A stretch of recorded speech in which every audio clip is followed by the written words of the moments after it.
आपका वोट आपकी ताकत। वोट जरूर डालें। इलेक्शन से जुड़ी हर खबर डाउनलोड कीजिए तक ऐप। जेडीयू को ये डिमांड छोड़नी चाहिए क्योंकि देखते हैं मुहिम चलाते हैं वो लोग, देश के प्रधान दे बिहार पर ध्यान। देखिए, ये उनका राजनीतिक मुद्दा है, वो उसको अपना जिस रूप से ले। बिहार का हित यही है कि डबल इंजन की सरकार का लाभ पूरे बिहार की जनता को मिले। देखिए, आप जब भी प्रोजेक्ट वाइज मूव करेंगे आपको निश्चित रूप से सहायता का, क्योंकि केंद्र सरकार ने कई ऐसे स्कीम निकाले।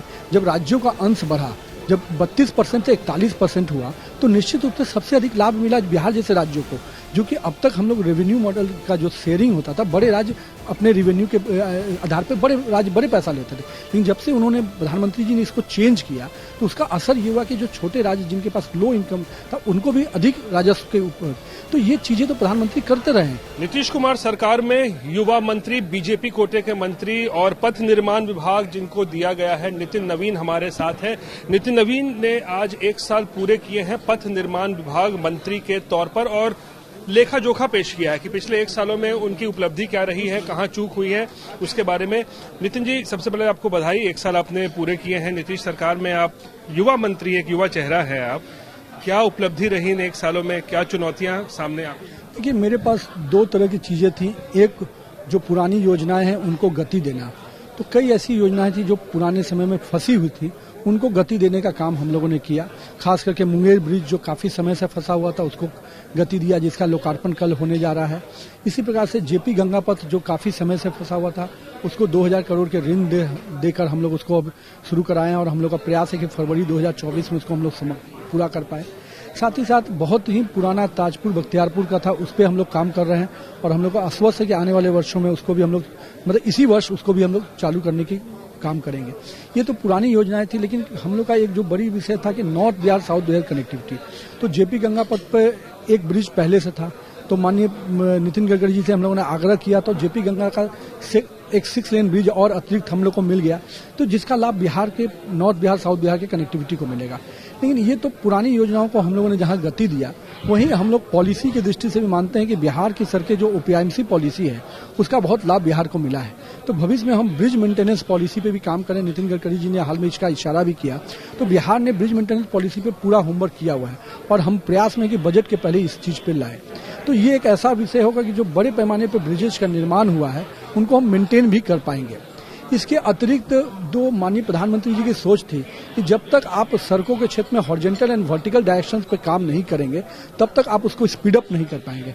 तो हम लोगों ने उस सोच के अनुरूप काम शुरुआत किया है और 2035 के रोड मास्टर प्लान को हम लेके आ रहे हैं। 2035 का जो रोड मास्टर प्लान होगा वो पूरी तरह से इस सोच के साथ होगा कि हर गांव से 40 किलोमीटर दूरी पे कोई न कोई 4 लेन सड़क गुजरे।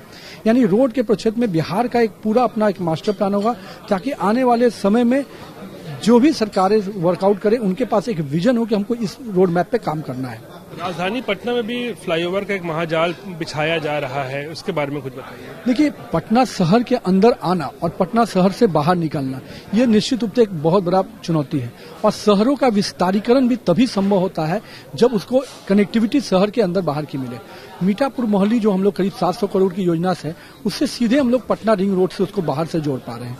इसी प्रकार से आप जेपी गंगा पथ का जब देख रहे हैं, जैसे इसकी कनेक्टिविटी पूरी होगी तो अशोक राजपथ से उसका, और जेपी गंगा पथ हमको रिंग रोड से भी जोड़ रहा है, जेपी गंगा पथ एम्स दीघा एलिवेटेड से भी जोड़, यानी पटना का जो आउट स्ट्रेच है उसको हम लोगों ने रोडों की एक कनेक्टिविटी दिया है और साथ में शहर के अंदर से उसकी कनेक्टिविटी, ताकि जो आउट स्ट्रेच, अब एम्स इंस्टीट्यूट से हम जेपी गंगा जोड़ रहे हैं, मंदिरी नाला से जोड़ रहे हैं, कृष्णा घाट से जोड़ रहे हैं, तो जेपी गंगा भी जुड़ेगा। इसी प्रकार से मीठापुर मोहाली जैसे पटना रिंग रोड का जो साउदर्न साइड है उसको जोड़ना, तो रोड के स्ट्रेच को बढ़ाना और सिटी से उसका कनेक्शन बेटर करना, ये निश्चित रूप से पूरे मास्टर प्लान का विषय रहेगा।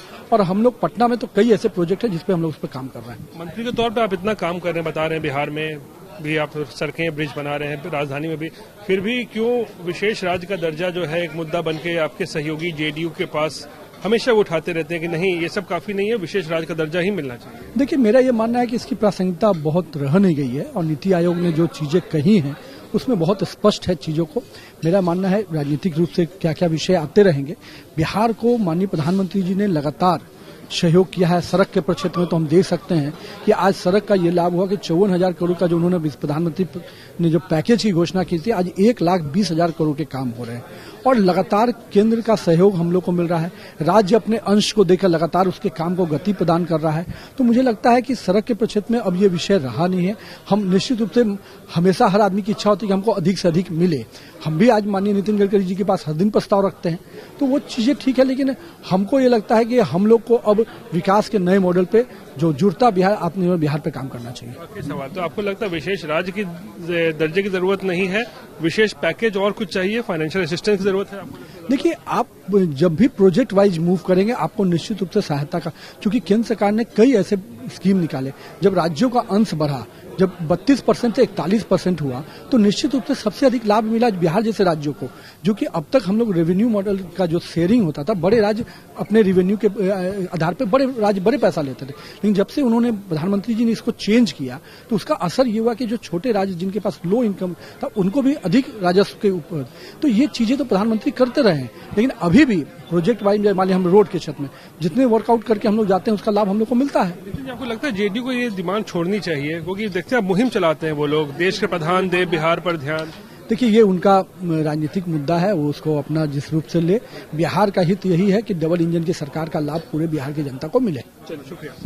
तो पथ निर्माण विभाग के मंत्री नितिन नवीन आज 1 साल उन्होंने पूरे किए हैं पथ निर्माण विभाग में, और लेखा जोखा दे रहे थे किस तरीके से बिहार में सड़कों का जाल फैलाया जा रहा है या फ्लाईओवर बनाए जा रहे हैं। लेकिन हाँ, तो महत्वपूर्ण बात यह, विशेष राज्य का दर्जा, जो कि एक बहुत बड़ा एक विषय है, टकरार इसको लेकर बीजेपी और जेडीयू में हाल के दिनों में देखी जा रही है, उसको लेकर उनका मानना है कि बिहार को विशेष राज्य की दर्जे की जरूरत नहीं है। अब ये मांग प्रासंगिक नहीं रह गई है, और ऐसे में आर्थिक सहायता जो बिहार को मिल रही है वो बिहार के विकास के लिए काफी है। कैमरा पर्सन दीपक कुमार के साथ रोहित सिंह, पटना, बिहार तक।